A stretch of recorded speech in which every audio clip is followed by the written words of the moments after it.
Assalamualaikum warahmatullahi wabarakatuh. Dirgahayu Indonesiaku tercinta. Hari ulang tahun Republik Indonesia yang ke-76. Selamat datang kembali dalam acara IG Live Nutriken.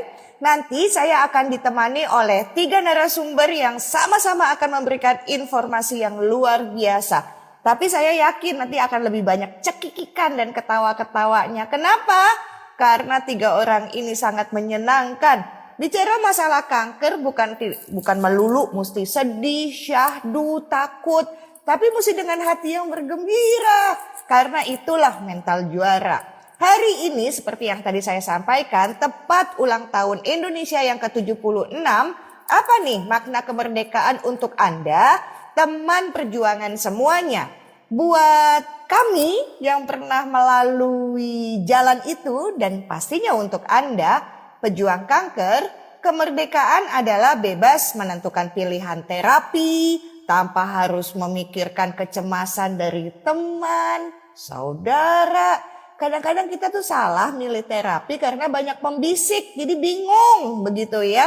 Nah, Anda tuh mesti memiliki kemerdekaan untuk bebas, misalnya memilih dokter, bebas Anda makan tanpa pantangan. Nah, bagi caregiver, kemerdekaan pasti bebas mendampingi para pejuang dengan cara terbaik versinya sendiri. Memberikan kebebasan tanpa mengekang.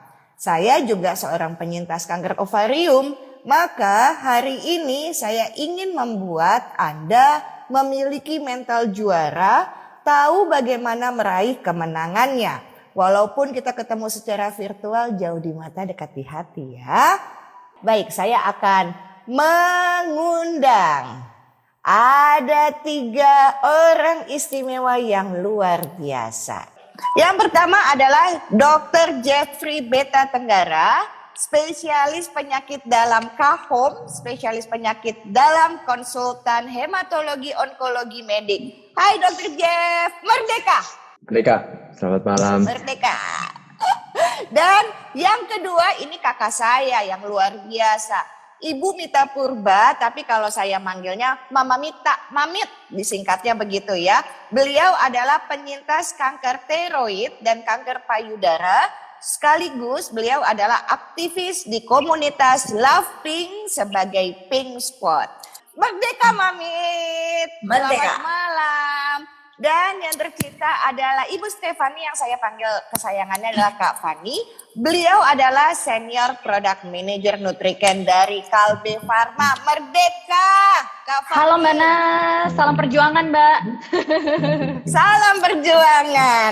Nah, untuk Anda semuanya yang mau bertanya-tanya silakan ya tulis di kolom komentar. Nanti akan saya bacakan dan dijawab oleh mereka semuanya. Nah, acara ini didukung oleh Nutriken, nutrisi tepat pasien kanker, nutrisi yang dirancang khusus untuk pasien, produk kerjasama dengan Rumah Sakit Kanker Darmais yang tinggi energi dan protein, mengandung BCAA, omega 3, dan kaya antioksidan serta sumber serat.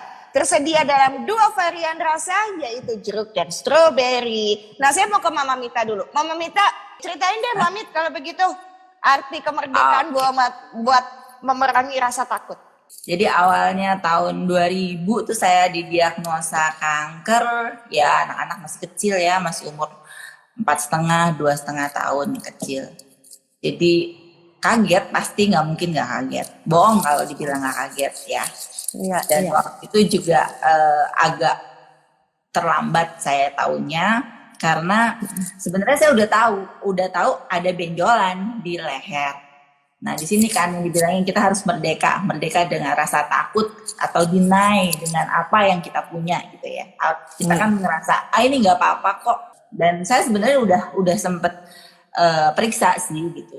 Dan ternyata dibilang tidak apa-apa. Jadi tapi kok makin lama makin besar. Akhirnya satu saat kita ngambil keputusan buat udah deh kita periksa gitu. Dan ternyata CA gitu ya, stadiumnya udah di atas stadium 3 waktu itu. Soalnya abis itu dioperasi 1 kali, di PA kan, patologi anatomi segala macem, ternyata itu masuk yang agak jarang tapi ganas gitu. Nah, jadi saya harus dioperasi lagi yang kedua. Jadi sebulan setelah operasi pertama dari sini ke sini diambil karena sebelah kiri ya. Terus karena dilihat dari PA-nya itu dengan keganasan yang demikian, saya dipotong lagi dari sini ke sini. Jadi dibuka lagi gitu, diambil semuanya. Dokternya bilang, ya pokoknya ini dijalanin aja. Cuman tapi kan anak saya masih kecil ya. Waktu itu saya cuman berdoa, ya Tuhan, semoga saya masih bisa megang kedua tangan anak saya masuk SD aja. Saya cuma mikirnya gitu, karena saya pikir kalau udah SD, itu anak-anak udah bisa jalan sendiri gitu ya. Kalau ditinggal umur 2,5 tahun kan, aduh gimana rasanya gitu ya. Saya laluin itu, tapi ternyata alhamdulillah semuanya bisa saya lewati. Dengan kekuatan hati saya harus sembuh buat anak-anak. Tahun 2014 kalau datanya di sini ya Mamit, betulin kalau saya salah, CA payudara yang pertama 2014 itu stadium 3B grade 3 dengan 4 benjolan. Kemo 8 kali, operasi kedua payudara langsung mastektomi radikal, radiasi 25 kali, kemudian betulin kalau saya salah Dr. Jeff, bondronat 24 kali, sama aromasin 10 tahun. Begitu ya Mamit? Ya. Jadi tahun 2014 itu kaget banget waktu tahu ternyata saya kena kanker payudara. Dan disitulah yang saya bilang merdeka.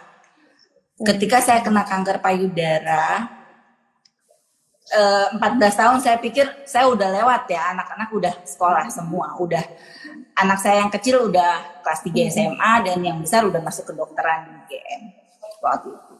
Terus akhirnya saya pikir ini saya harus mulai treatment baru gitu ya. Dan ini kanker payudara ini tidak ada sangkut pautnya sama kanker saya tiroid yang pertama. Tiroid mah udah tidur, udah aman-aman aja dia sampai sekarang. Saya kan masih thyroxine terus gitu seumur hidup, lumayan terhenyak ya. Dan terus kebetulan banyak saudara yang kena kanker payudara juga, dan kebetulan ibu saya juga kanker payudara. Terus udah pakai dokter ini, dokter itu, ini pokoknya semua, sampai yang nawarin herbal, yang nawarin segala macam, sampai akhirnya saya ganti nomor telepon loh. Karena saya pusing, saya nggak mau, saya harus milih sendiri gitu. Sampai milih dokter pun saya, waktu ibu saya bilang pakai dokter ini, nggak mau, saya bilang. Terus suami saya bilang, kamu mau pakai siapa? Terus saya bilang, biarkan saya yang milih. Karena kenapa? Kalau kita yang milih dokternya, once terjadi apa-apa, tidak ada penyesalan, tidak ada yang kita sesalkan, tidak ada yang kita tunjuk. Mama sih suruh pakai dokter ini. Bagus. Gitu kan? Kalimatnya itu. Tante sih suruh pakai dokter ini. Enggak. Jadi kita harus merdeka untuk memilih dokternya seperti yang Nas bilang tadi. Dan itu Mamit lanjutin di 2019 pun kena lagi gitu ya, CA payudara kedua, metasis, lalu bermasalah menjadi triple negatif, kemo oral dan Faslodex gagal, lalu operasi kembali, ambil CA dan tulang rawan tengah dada dan kemo kembali sebanyak 4 kali, begitu? Ya, jadi memang seperti saya bilang tadi kan, dokter itu kuncinya. Karena Dokter Jeffrey tutup aja kupingnya ya, nanti GR, nggak boleh ya. Gini loh, dokter itu perpanjangan tangan Tuhan untuk ngobatin kita, gitu loh. Jadi kita harus yakin sama dia. Once kita yakin, kita jadi pasrah. Nggak banyak nanya macem-macem. Kita nanya sebagai orang yang ingin tahu, kita ini obatnya apa dok, ini boleh, tapi kita tuh nggak punya keraguan di sini loh, gitu loh. Nah pada saat itu kan saya kankernya tuh, kenapa saya double mastektomi kiri kanan, karena di kanan tuh ada satu yang udah besar 8 cm, terus yang kiri tuh ada 2, terus satu lagi ada di tengah dada. Nah pada saat kemo keempat, saya setelah kemo keempat itu PET scan dan dilihat lagi ternyata yang tengah itu udah hilang gitu. Jadi akhirnya nggak perlu dioperasi yang kiri kanan ini aja, yang tengah itu di limb mammary node ya dok ya namanya, apalah itu daerah sini gitu. Nah terus akhirnya saya ngambil keputusan untuk double mastektomi. Itu juga kita harus merdeka untuk itu, dan kita juga sebagai punya pasangan ya, kita juga harus konsultasi sama pasangan kita ngomong. Dan waktu itu suami saya amat sangat mensupport saya untuk ya udah kalau mama kamu ngerasa yakin untuk kamu bisa hidup tanpa kedua payudara kamu dan kamu merasa oke aja, for me is fine. Oke, ya udah.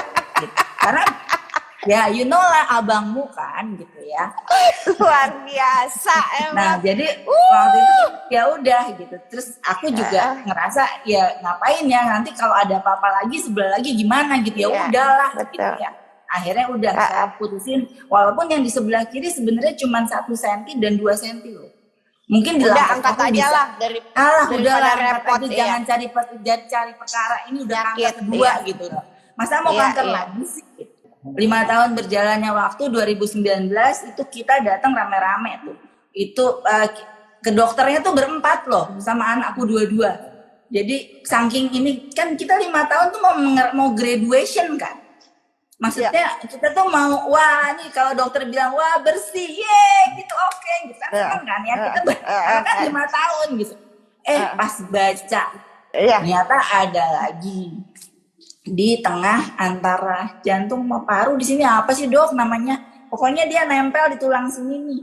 Akhirnya sama dokternya dicoba untuk pakai Faslodex sama kasih kemo oral.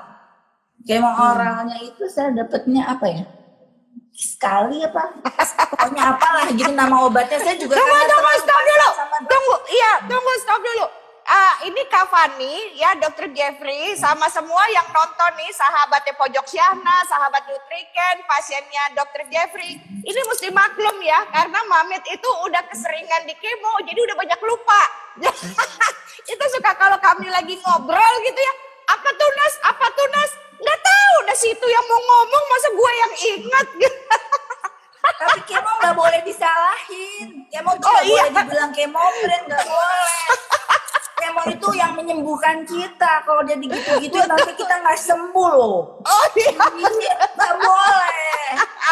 Ini karena emang palupi aja gitu. Udah pokoknya kasih obat lah, karena saya nggak terlalu pikirin itu obatnya apa juga, karena saya yakin banget sama dokterku itu loh, gitu loh. Aku begitu cintanya sama dokter gitu, jadi ya udah terserah deh dia mau kasih apa, oke gitu. Nggak tahu ya jantungku nggak kuat, dicoba itu dari bulan Juni sampai September nggak kuat. Terus di PET scan ulang ternyata masih juga itu berarti Pak Faslodex dan itu nggak berguna lah, maksudnya tidak itu. Akhirnya dokternya bilang coba diradiasi lagi, tapi ternyata pas waktu mau diradiasi kasih ke dokter radiasinya nolak, enggak, percuma katanya, paling juga hanya bisa 1-2 tahun survive, 1 tahun lah paling lama survive katanya, nggak bisa, ini harus operasi gitu. Dokternya nggak mau, disuruh radiasi gitu kan. Aku juga agak kaget waktu itu operasi. Terus akhirnya ke dokter bedah, karena bedah yang ini aku ambilnya bedah toraks kardiovaskular, apa sih BTKV ya, apalah itulah. Nah itu dilihat dari hasil PET-nya harusnya digunting rusuk depan kan, tapi ternyata pas aku datang sekali lagi dia udah pelajarin, dia minta disknya itu dia belajar lagi. Terus akhirnya pas waktu aku datang sekali lagi pas waktu udah mau operasi, dokternya bilang aku bisa dari samping, jadi dia masuk dari belakang paru apa gimana lah, nggak ngerti lah aku tuh, pokoknya dibuka dari sini. Tapi memang setelah itu aku masuk ICU. Kalau waktu dulu kan aku nggak masuk ICU, kalau operasi mastek nggak masuk ICU. Kalau ini karena ada sangkut paut sama paru dan jantung ya, jadi ditunggu stabil jantung sama paruku baru akhirnya boleh dikeluarin. Dan ternyata setelah selesai di IHK lagi kan, IHK ya dok namanya ya, tes itu kan. Nah ternyata yang dulunya IR positif dia udah bermutasi Nas. Itu si kanker nakal banget ya, mutan dia udah jadi triple negatif. Jadilah aku mesti kemo lagi, botak lagi Nas ya. Yang Nas temenin aku itu botak lagi. Luar biasa. Ini perjuangan yang menjadi inspirasi buat yang menyaksikan saat ini. Bahwa berjuang itu tidak hanya sekali cureman, tapi berkali-kali diuji. Dan itu juga menjadi pembuktian bahwa doa itu didengar gitu ya. Mama Mita menginginkan anaknya sampai masuk SD, sampai sekarang udah mau punya cucu ya. Yang mau masuk SD udah mau ngasih cucu buat Mamit. Jadi sungguh perjuangan yang mendapatkan hadiah yang luar biasa. Dan itulah arti kemerdekaan. Arti kemerdekaan di mana setelah meraih kemerdekaan, Mama Mita masuk ke sebuah komunitas dan menemani orang yang sedang berjuang lainnya, teman-teman perjuangan, untuk bisa meraih kemerdekaan yang sama. Mamit, aku pindah dulu ke Dr. Jeffrey. Dr. Jeff, kalau misalnya mendengar kisahnya Mama Mita, silakan sebagai seorang dokter. Saya jadi mikir kalau ngelihat cerita kayak gini ya, gimana orang mikir kalau yang namanya kena kanker artinya mati. Orang kalau dulu kan dengar kata kanker itu artinya udah kayak hukuman mati udah. Ini ya cerita nyata bahwa enggak, kanker bukan artinya bukan vonis mati. Oh, saya juga punya kasus barusan meninggal dalam seorang 78 tahun ibu-ibu dengan kanker payudara stadium 4 yang sudah saya pegang kurang lebih sekitar 4 tahun. Kemudian keluarganya tanya dari awal, ini mama bisa bertahan berapa lama? Itu yang saya selalu jawab, saya aja nggak tahu umur saya berapa lama ya. Kok saya ngomong pasien saya umurnya berapa lama? Pantang buat saya untuk ngomong umur orang berapa lama. Barusan 2 minggu yang lalu jadi ibu ini sudah 4 tahun sama saya, kanker stadium 4 sudah dari awal, kanker payudara.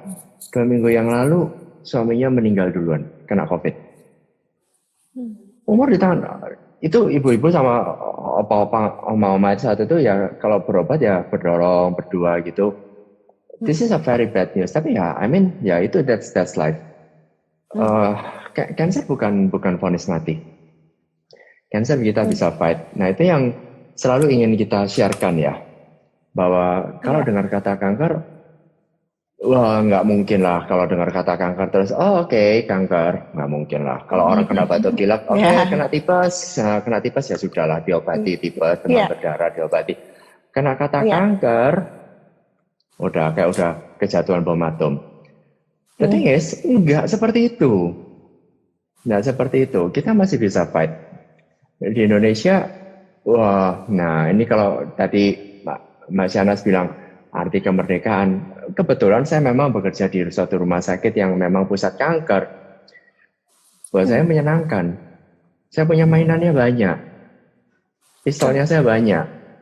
Gitu. Nah, cuman saya pernah jadi internis di Jambi. Saya pernah kerja di Merauke. Jadi saya ngerasain tuh yang nama di daerah-daerah seperti itu. Even saya cuma mau melakukan pemeriksaan lab HB leukosit trombosit, keluarnya besoknya. Nggak bisa tuh kalau sekarang saya gini, oke, cek, tak, 2 jam keluar.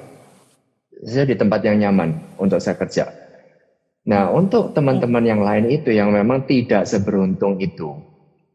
Nah, tetapi hebatnya teman-teman kita di daerah-daerah pinggir itu, somehow kita tuh bisa jadi MacGyver deh. Gitu. Untuk bisa ngobatin penyakit itu. Yes. Dengan alat yang terbatas sama ya bisa gitu. Tetapi alangkah baiknya kalau ini bisa dibuat rata ya. Kalau pelayanan kesehatan untuk mengobati pasien-pasien kanker itu bisa dibikin rata, itu akan sangat menyenangkan buat kita. Kasus double primer seperti Mamit ini sebetulnya nggak banyak kasusnya. Tapi sekali lagi karena saya kerja di rumah sakit khusus kanker ya, kita sudah ketemu bahkan yang namanya triple primer. Artinya dalam 1 orang 3 kanker yang berbeda. Itu bukan cuma pasien yang sakit kepala, dokternya pun juga sakit kepala. Kalau ngobatin 1 kanker tuh nggak relatif nggak sulit deh. Guideline itu sebenarnya sudah ada. Anyway, pengobatan kanker itu di seluruh dunia sama. Jadi kita punya guideline. Tadi saya ada lihat pertanyaan, reference mana sih yang bisa dipercaya untuk melihat kanker? Memang kalau di internet banyak sekali reference yang keluar. Tapi apakah itu bisa dipercaya atau enggak? Jadi hati-hati kalau membaca internet. Lihat dulu siapa yang nulis. Kemudian yang kedua, apakah referensinya ini valid atau enggak? Untuk cancer, itu sebetulnya di dunia itu ada 2 guideline besar. Yang pertama adalah American based dan yang kedua adalah European based. Ini berlaku di seluruh dunia sama. Berobat di Jakarta, berobat di Surabaya, berobat di Malaysia, berobat di Singapura atau di Eropa pun akan sama. Nah, kalau American based itu kita menggunakan yang namanya NCCN. Sedangkan kalau European based itu kita menggunakan ESMO. Nah, ini gampang sekali dan itu open source loh. Semuanya terbuka. Ini memudahkan sekali zaman sekarang. Semua orang sudah, yang namanya NCCN itu ada di apps. Tinggal buka dan itu sesuai algoritma. Tinggal misalkan breast cancer, ikutin titik step berikutnya tahu step pengobatannya apa. Nah, buat saya sebagai dokter ini memudahkan saya. Jadi justru kalau saya pasien datang membawa reference, senang saya. Don't take it personally kayak istilahnya kayak pasiennya men-challenge dokter, enggak kok. Gitu. Saya malah senang kalau misalkan pasien datang membawa reference, dok ini seperti ngomong gini-gini. Oh ya, betul, gitu. Ngomongnya lebih gampang. Tinggal jelasin. Nah, kamu baca ya. Kalau di sini ngomongnya gini. Lihat step berikutnya apa. Gitu. Kalau zaman dulu jelasinnya tuh susah gitu loh. Jadi kalau misalnya saya mau simpulkan adalah arti kemerdekaan buat seorang dokter pertama adalah kemudahan untuk punya mainan di rumah sakit sehingga bisa mudah juga memerdekakan pasiennya gitu ya.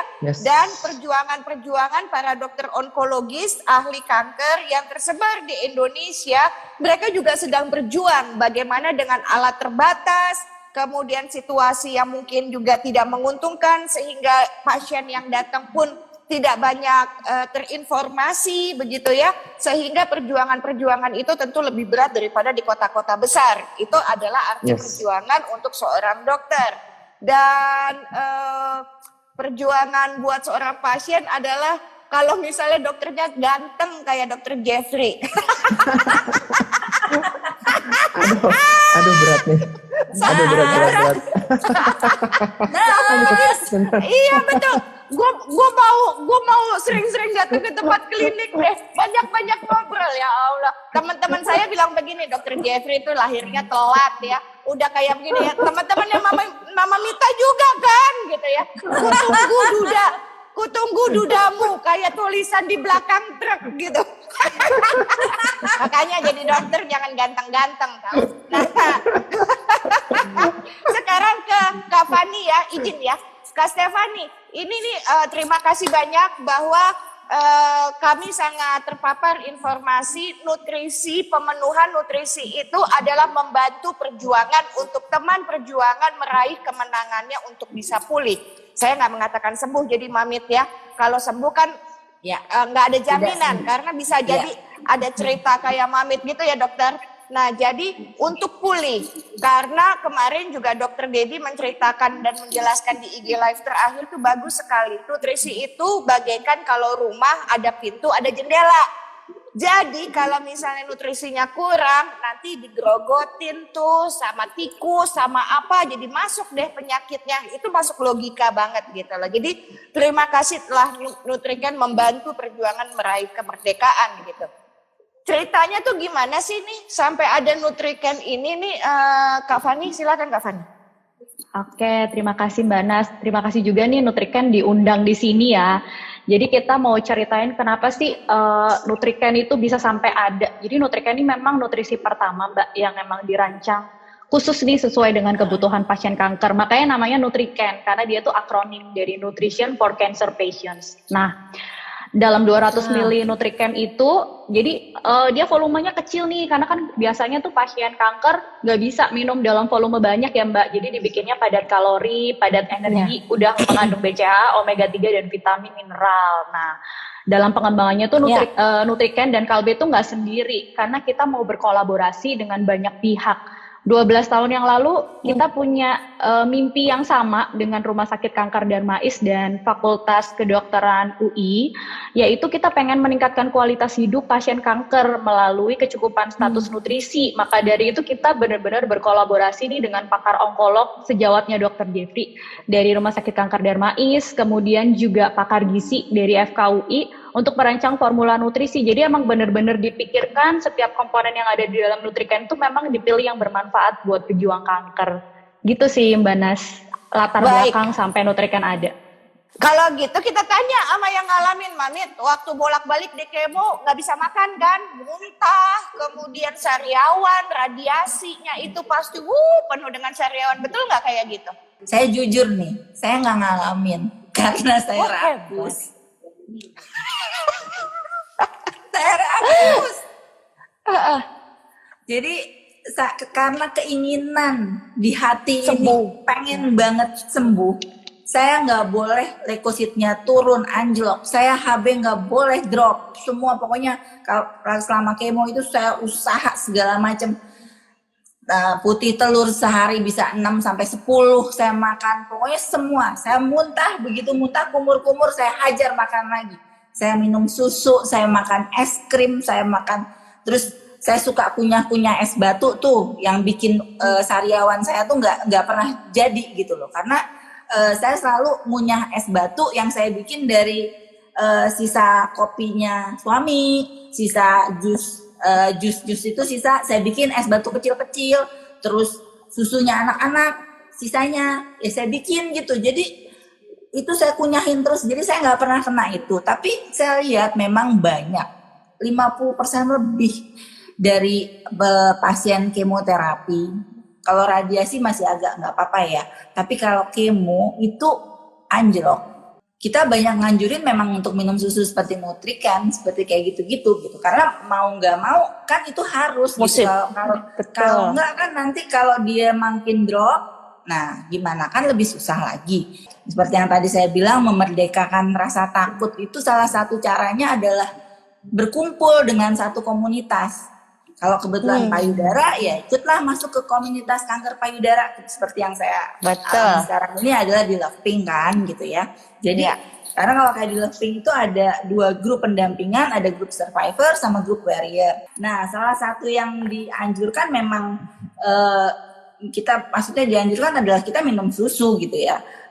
Ya whatever susunya, apapun yang pasti ya kalau ada seperti ini Nutriken dibikin khusus begini, setelah saya dengar gini ya lebih bagus lagi kan ya, dan itu juga beberapa yang ada yang pakai gitu. Kita masuk ke kolom komentar ya Mamit, Dr. Jeffrey dan Kak Fani.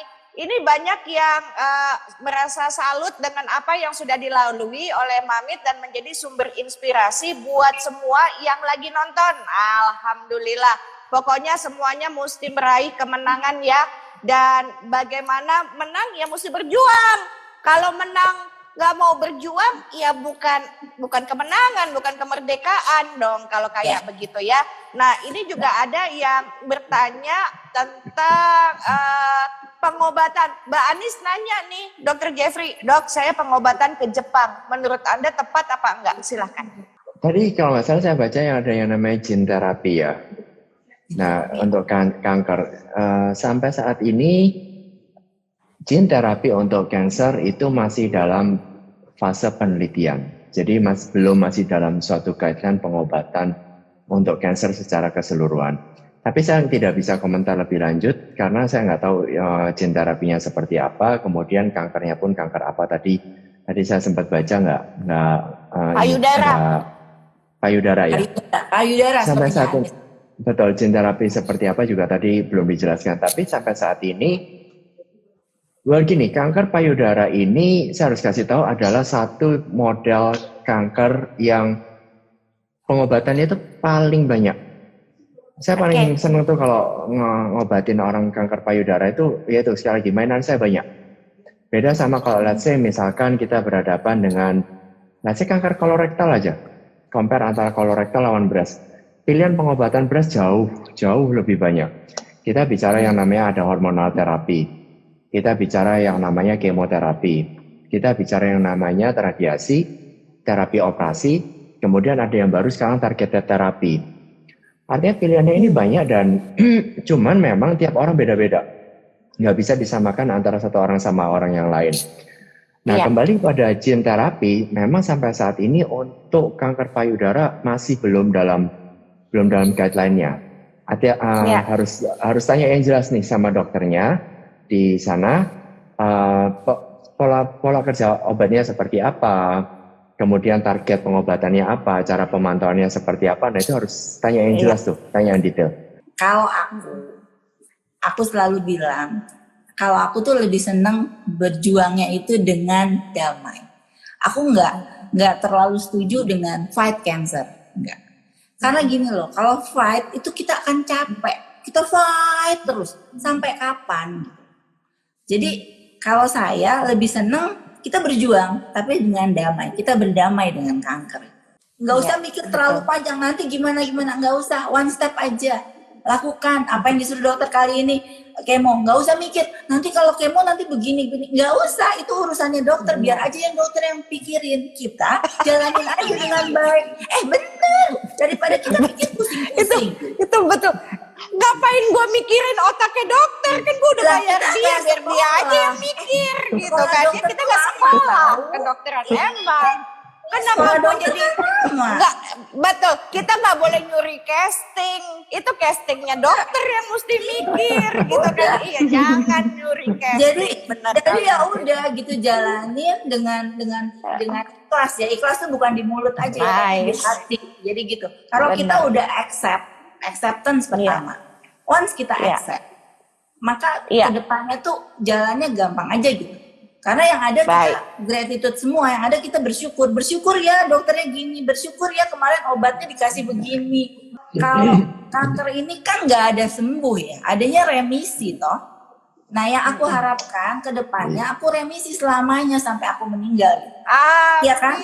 Bener kan? Ya nggak? Kamu nggak akan capek, Mamit, karena kamu adalah wanita boxer. Kamu jangan ngomong macam-macam. Kamu adalah ini semua mesti tahu ya. Jadi ibu bukan enggak. Aku nggak ngomong yang bagian itu.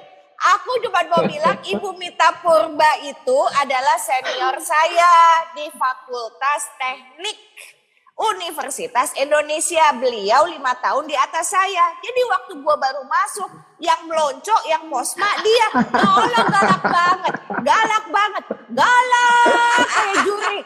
Gua ngeliatnya, aduh gila ya di perempuan, jurik ya, serem amat, ember. Lu kayak jurik tau nggak, gitu ya, nakutin. Nah, tetapi orang yang kayak beginilah yang punya mental berjuang, begitu ya. Jadi Mamit, Dr. Jeffrey dan Kak Fani, saya juga dulu waktu berjuang itu ketawa-ketawa. Kalau Mamit kan berdamai ya, kelihatan gitu, damai, gitu, bersyukur. Kalau gue mah ketawa dulu.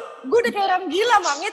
Setiap sakit gitu, rasa sakit, gue ketawa. Karena itu kan jadi endorfinnya kan cerah gitu kan. Jadi, enggak kok bisa toleransi, kok badannya tenang aja lah ya, gitu kan, bisa begitu. Jadi berbagai cara silahkan Anda pilih sendiri. Teman pejuang kanker, tergantung karakter Anda masing-masing. Yang nggak boleh adalah sendu, jangan jangan mengeluh, jangan gitu. Tapi ya, gosip dikit ya, gibah dikit ya. Teman-teman, gibah virtual, gibah edukatif, tahu gibah edukatif, Mamit? Apa tuh?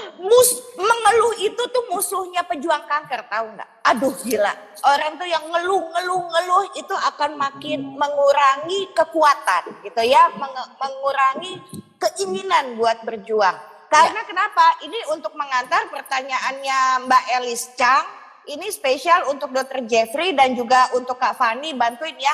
Karena beliau ini bulan April habis operasi hysterektomi, angkat rahim artinya ya.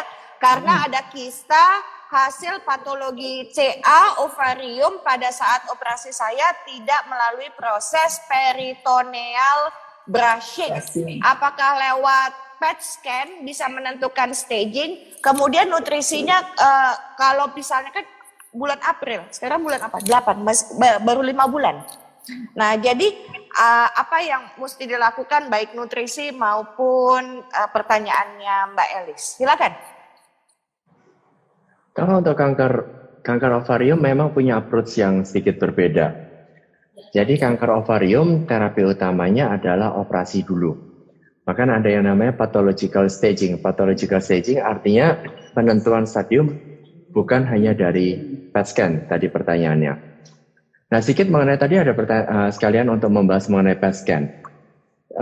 PET scan bukan kayak satu alat super ajaib yang bisa mengetahui segalanya. Harus ingat bahwa PET scan juga punya kelemahan. Ada beberapa titik kelemahan PET scan untuk kanker, yaitu untuk otak nggak bisa kelihatan sama sekali. Atau untuk beberapa kanker, PET scan nggak bisa kelihatan. Contohnya apa? Kanker prostat. Kanker prostat. Kemudian ada kanker untuk kanker usus yang tipe mucinosum. Nggak akan kelihatan dari PET scan. Nah, ini yang harus hati-hati, terutama memang banyak orang mikir, oh PET scan adalah untuk menentukan staging cancer. Berarti bisa dong dipakai untuk screening cancer? Enggak. Untuk kanker ovarium enggak boleh digantiin untuk yang namanya pathological staging dari operasi. Ya. Ada beberapa kasus ya, untuk kasus seperti ini kalau diperlukan memang wajib bukan wajib ya, karena saya tidak melihat kondisi pasien. Tetapi ada indikasi untuk kita lakukan yang namanya relaparotomi. Jadi artinya dibuka ulang. Tetapi yang melakukan adalah dokter ginekologi onkologi, bukan dokter ginekologi biasa, dokter kandungan biasa, tetapi memang yang khusus onkologi. Nah, ini yang harus dimengerti pasien, bukan berarti oh ini bisa digantikan dengan PET scan. Algoritmanya sudah beda nih, gitu. Iya. Baik, sip. Kalau begitu, silakan Kak Fani bantuin. Walaupun bukan nutrisionis ya, misalnya nih Kak Fani ya, tetapi kan pasti tahu nih kalau teman-teman perjuangan butuh nutriken tuh mesti kemana, penyajiannya dan segala macam. Silakan Kak Fani sayang. Tapi aku gatal tadi komentarin Mamit yang bilang bikin es cube dari kopi sisa suami, susu sisa anak gitu. Itu tuh mental emak-emak banget, nggak mau kebuang. Iya nggak Mamit? Iya. Ya kan jadi aduh sayang gitu kan dimakan. Untung dia nggak bilang begini Kak Fani, dia nggak bilang begini. Soalnya gue pernah dapet mitos dari emak gue, nanti kalau yang kebuang itu pada nangis gitu, nanti kopi pada nangis, nasi pada nangis. Kayaknya petaninya ikut nangis, kopi, ya. Petaninya nangis. Itu dari kecil kita disuruh ngomong gitu. Emak gue juga begitu dok. Lanjut Kak Fani. Oke, Mbak Elis makasih nih. Banyak pejuang kanker tuh selama ini hanya berfokus pada terapinya aja gitu. Jadi kayak fokusnya aku mau operasinya kapan, kemonya gimana, radiasinya gimana, dan kadang-kadang suka lupa nih bahwa makannya itu juga penting, nutrisinya juga penting gitu. Nah, jadi saya senang banget tadi pertanyaannya Mbak Elis tuh berarti merepresentasikan bahwa ternyata pejuang kanker tuh sekarang udah mulai aware nih sama nutrisi, karena memang penelitian tuh menunjukkan bahwa pasien kanker yang status nutrisinya baik itu related banget dengan imunitas yang baik dan juga bisa menerima terapi nih yang udah disusun sama Dr. Jeffrey dengan baik pula. Dan begitu pula sebaliknya Mbak, kalau memang status gizinya kurang baik, misalnya turun berat badan, muntah-muntah terus, itu ada resiko-resiko banyak kayak resiko nunda jadwal terapi, kemudian habis itu harus dirawat di rumah sakit, nggak bisa makan oral kan mungkin harus diinfus ya dok ya, atau yang lain-lain. Makanya tadi aku senang Mbak Elis termasuk yang aware nih sama nutrisi. Nah, salah satunya nih dengan solusinya dengan Nutriken.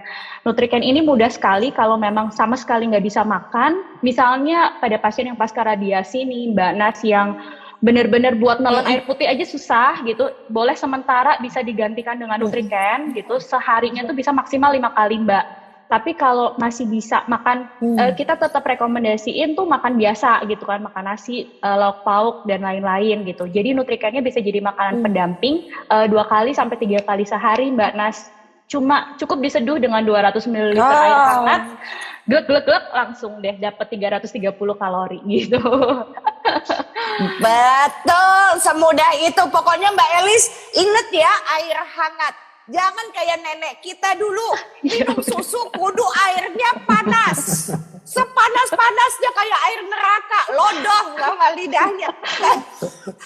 Betul nggak sih? Dulu kan kita begitu ya. Mesti airnya tuh panas mendidih, baru susunya berkhasiat. Yang ada lidah gue hilang kali ya, Eyang. Gue bilang begitu. Iya, kebes.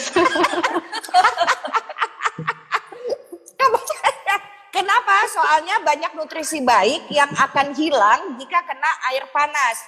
Jadi Mbak Elis udah dibikin nih banyak nutrisi-nutrisi yang akan membantu para pejuang kanker. Cukup dengan air hangat, maka itu nutrisi itu akan bekerja dengan optimal di tubuhnya para pejuang kanker yang membutuhkan atau pasien-pasien yang memang lagi susah untuk konsumsi sesuatu gitu ya. Nah ini katanya Mbak Fardi, Nutriken bagus apalagi pas saya lagi radiasi. Terima kasih banyak. Nah ini juga Mbak Retnowati Dikasil bilang katanya Nutriken andalan saya selama kemo. Tuh. Semangat. Oke. Semangat, ya, semangat semuanya. Nah, jangan macem-macem ya mintanya ya Mbak Nuni. Ya Allah, Mbak Nuni Warjono. Mbak Fani kenapa nggak bikin Nutriken yang rasa coklat, besok bikin rasa duren ya? Udah mulai. Mbak Nas, aku mau launching rasa banana, mau launching rasa pisang biar kayak susu-susu Korea gitu loh Mbak Nas. Oh ya betul. Jadi biar kayak ada inilah kayak lagi nonton drakor gitu kan, makan susu banana kan. Aduh. Iya. Jadi kita boleh berharap ada susu rasa duren, cempedak gitu ya. Enggak deh. Kalau saya sih nontonnya tetap pilihnya Ikatan Cinta, nggak mau drakor bukannya. Baik. Allah dokter. Aku shock loh, dokter Jeff tahu Ikatan Cinta. Iya luar biasa loh. Tapi satu, tadi Dr. Jeffrey juga udah bilang, kalau untuk kanker payudara itu kan banyak sekali pilihan regimen obatnya. Saya selalu bilang bahwa kita jangan nyontek sebelah atau kita jangan iri hati kalau temen kita dikasih obat ini, kok aku nggak dapet ini? Dokternya udah tahu. Ya anak-anak kan, loh kok iya bener. Platin, kok aku pakai dokter, ya itu kita kan nggak belajar gitu loh. Iya. Karena itu banyak banget, jadi kita tuh nggak usah jangan iri tetangga sebelah beli TV terus kita juga pengen beli TV gitu loh, jangan gitu. Jadi ya masing-masing karena pasti ada dia tailoring gitu loh, karena kan jenisnya beragam-ragam dan juga orangnya sendiri dari backgroundnya seperti apa, mungkin kondisi tubuhnya bagaimana, kan gak sama. Waktu dia kena kanker yang ini mungkin udah lagi lemah, yang ini masih ayo maju-maju, lain-lain. Iya, aku jadi ketawa Dr. Jeffrey bilang gini, ini obat ya Ibu, bukan rebutan permen. Jangan cemburu sama pasien sebelumnya. Ini obat ya, obat kanker, jangan kayak rebutan permen semuanya. Menyenangkan ya obrolan malam ini. Dok, Kak Fani sama Mamit kita jawab cepat ya. Ini Mbak Andriani Pranowo, dokter onkologi memang ganteng-ganteng Mbak Nas. Di Solo ada dokter Yuliarsa juga ganteng. Ini aku bilangin saingan ya, berarti. aku gibah. Ya saingan ganteng. Gibah lagi. Aku gibah lagi. Kalau aku itu kan kankernya kan urusan kandungan dan kebidanan kan. Waktu itu sama dokter Nurwansyah kan. Sama Prof. Nugroho Kampuno, saya akhirnya. Nah terus, Syahnas kamu mau milih dokter kan bebas merdeka kan, mau milih dokter mana? Kamu milih dokter mau yang mana? Kata dokter Nudi, Nurwansyah tuh dipanggilnya Nudi. Terus aku bilang begini, boleh nggak, karena kan aku mesti periksa ya, nanti ada periksa dalam, ada apa, boleh nggak aku pilih dokternya yang sudah tremor, supaya tusenya enak.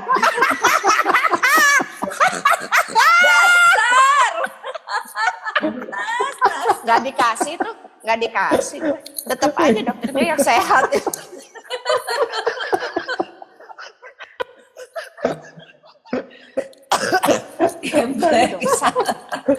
Nggak boleh ngomong. Lagi. Nah ini ada Ibu Ana, Merdeka pas hasil IR, PR negatif, tapi belum boleh vaksin. Gimana ya dok? Terus gimana untuk nutrisinya Mbak Fani? Silakan. Vaksin sebetulnya sekarang sudah boleh kok. Berbeda dari dulu waktu. Gini, memang ilmu berubah-berubah terus. Dari waktu dulu kita bilang bahwa kalau orang kemo masih tidak direkomendasikan untuk vaksin. Tapi sekarang sudah enggak. Sekarang sudah boleh dengan vaksin. Cuman memang sekali lagi bahwa kita belum punya, secara general bahwa vaksin untuk pasien kanker atau yang menjalani kemo itu aman. Secara general. Resiko untuk mendapatkan efek samping dari vaksin antara orang yang kanker sedang mendapatkan pengobatan sama tidak mendapat pengobatan masih dianggap sama efek sampingnya. Nah, pertanyaannya adalah memang apakah efektif atau enggak. Nah, itu yang menjadi pertanyaan orang kalau kena kemo, kemudian kekebalan badannya turun, kemudian kena vaksin. Nah, vaksinnya ini bisa jadi enggak respon. Nah, itu yang pada waktu kemarin, apalagi waktu kita heboh-hebohnya tinggi-tingginya COVID, vaksin ini jadi barang rebutan sekali kan. Jadi barang rebutan sekali, makanya dipilih kelompok mana yang kira-kira nggak respon vaksin di nomor 2 kan. Gitu. Tetapi karena sekarang vaksin ini sudah semakin banyak, sekarang kita open. Kalau mau vaksin sih silakan aja, nggak apa-apa. Baik. Nah, ada pertanyaan juga dari Ibu Maharani, dia Nutriken bikin gemuk nggak Kak Fani? Oke.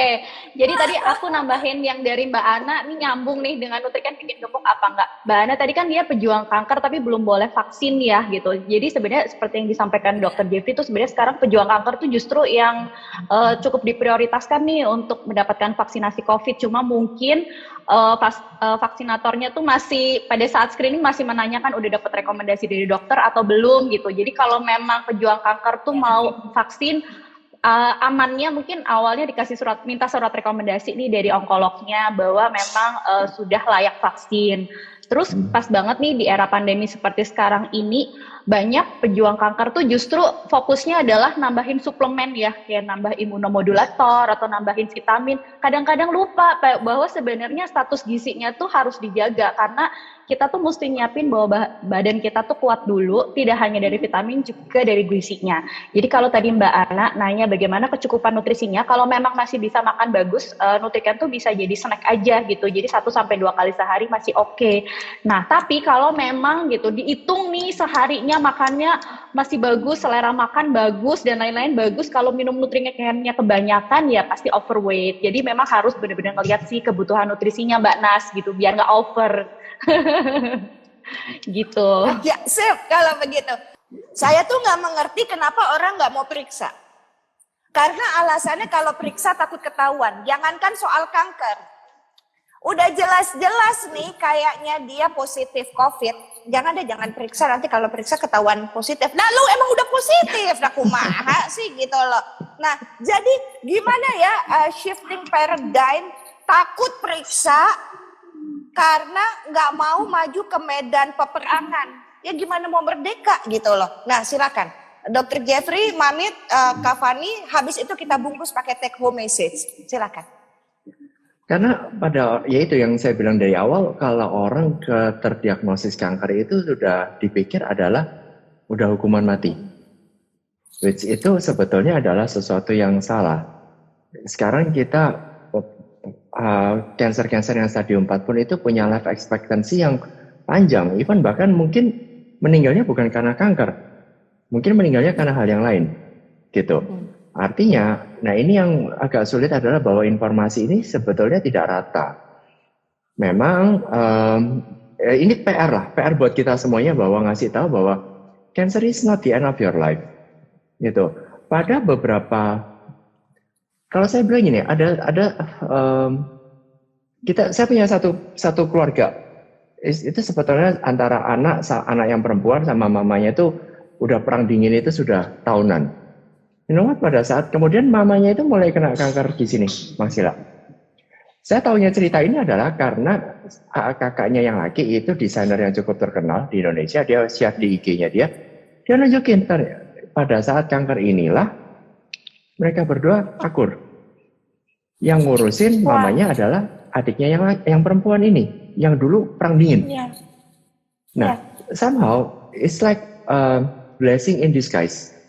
Bahwa dalam kondisi seberat apapun selalu ada cerita menarik atau cerita indah di belakang ini semua. Sekali lagi bahwa cancer is not death punish lah gitu ya. Jadi gimana kita akan fight ini itu yang paling penting. Ya, jadi prinsipnya jangan takut. Kanker bukan akhir hidup. Masih banyak hal yang lain yang bisa merenggut hidup kita. Saat ini kita punya begitu banyak alternatif pengobatan, jenis pengobatan, dan semuanya ada di Indonesia. Jangan pernah takut. Semakin cepat kita ketahui di awal, selalu akan hasil pengobatan akan lebih baik. Pengobatan stadium 1 atau stadium 2 akan jauh lebih mudah dan jauh lebih berhasil dibandingkan kalau kita pengobatan kalau stadium yang lebih lanjut. Baik, terima kasih Dr. Jeffrey, semuanya menyenangkan dan selalu penuh inspirasi dan tawa. Mamit, lebih enak nggak punya payudara 2? Lebih enteng nggak bawanya? Gue suka rasa berat kalau nggak bawa 2. Yang jelas kelihatan slim. Oh bener, kelihatan slim. Orang Kelihatan slim. gue gibah penutup nih Mamit ya sama lu ya. Nah, jadi Lu tuh gibah mulu deh. tapi ini kan gibah edukatif tahu. Nah ini jadi anak-anak gue kayaknya keturunan gue kan ya. Jadi kalau besar-besar dan bawanya berat. Sampai anak-anak gue yang atlet pada bilang begini, Bu ini nggak bisa dikecilin deh Bu, ini bawanya berat banget tahu. Jangan dianggap beban, itu aset. Itu aset. Aset. Jangan jadi beban. Kamu belum tahu ya daya tariknya bagian itu. Iya. Mamit, ayo. Silakan. Dari aku punya sedikit tulisan yaitu kemenangan akhir seorang penderita kanker bukan secara fisik ia sembuh dari penyakitnya. Tapi kemenangan yang sesungguhnya ialah ketika ia tidak kehilangan daya juangnya, iman dan keyakinan akan cinta kasih Allah Subhanahu wa taala kepada dia, terlepas dia sembuh atau tidak. Aku mau nangis. Merinding. I love you, Mamit. I love you so much. Gini ya, love you too. Norak lu. Pakai begini. Gue udah sendu-sendu, lu kayak begitu gayanya, panas lagi gue lihatnya. Anak teknik ternyata lebih melankolik dibanding anak kedokteran. Iya. Iya. Oh iya betul. Anak dia. Anak FK lebih cowboy kayaknya. Anak teknik yang begini cuman dia dok. Anak teknik asli tuh kayak gue. Yang baik mah cuman dia. Pacar cuma sama si abang. Satu sampai kawin dari kuliah sampai kawin. Gila kali ya nggak gunain aset. Masih banyak lelaki yang dipacarin. Pacarnya sama temen kuliah. Tuh kawin lagi sama dia. Tapi enggak. Sama kita. Sama ya dong. Gak jauh-jauh ya. Masya Allah luar biasa. Mamit, I love you so much. Terima kasih sudah berbagi dan ini dibungkus oleh Kak Fani. Terima kasih sekali lagi Nutriken sudah menjadi teman perjuangan. Silakan Kak Fani. Oke, kayaknya aku satu frekuensi nih sama Mamit. Jadi yang take home message-nya aku siapin juga kayaknya satu frekuensi juga. Jadi menghadapi kanker tuh adalah perjuangan yang Mamit di setiap fasenya gitu. Karena seperti layaknya pejuang gitu, kita tuh kadang-kadang suka banyak intervensi. Makanya kalau menurut menurut saya silahkan memilih cara terbaik versi dirinya. Kalau jadi caregiver, silahkan boleh merdeka dalam memilih mengurus pasien kanker mau seperti apa. Bagi warrior atau survivor juga silahkan merdeka dalam memilih mau ke dokter mana, mau berobat kemana, mau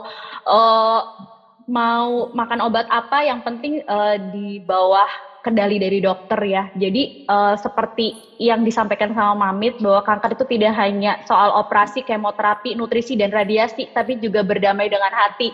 Jadi peluk juga nih Mamit dari jauh. Betul, luar biasa. Kak Fani, jangan pernah bosan untuk membuat terobosan-terobosan untuk teman-teman kanker. Ditunggu, banyak yang nunggu. Aduh, aku nggak sabar yang rasa pisang begitu ya. Jadi ini mereka nih pasti yang udah hafal dengan rasa stroberi dan jeruknya. Udah nggak sabar mau nyoba rasa pisang supaya kayak drakor sambil nonton Ikatan Cinta. Terus diginiin sama Mamit. Lengkap nggak tuh kalimatnya? Kita cinta produk lokal pokoknya. Iya. Baik. Nah, untuk Anda semua yang sedang menyaksikan, selalu melakukan pola hidup sehat untuk menunjang sistem imun tubuh seperti olahraga, cukup tidur, dan mengelola stres. Selain itu, dan jangan lupa, jangan salah milih pasangan ya. Iya, itu penting banget gitu loh. Karena pasangan yang mendukung seperti suaminya Mamit ini akan membantu penyembuhan.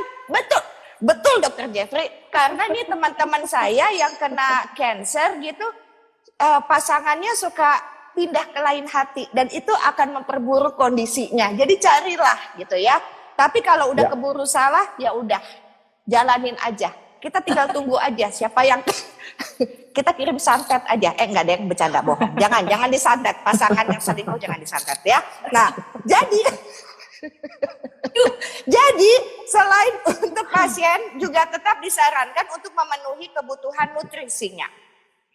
Supaya tidak mengalami kekurangan gizi, salah satunya dengan Nutriken, nutrisi tepat pasien kanker yang tinggi energi dan protein, mengandung BCAA omega 3 dan kaya antioksidan dan sumber serat.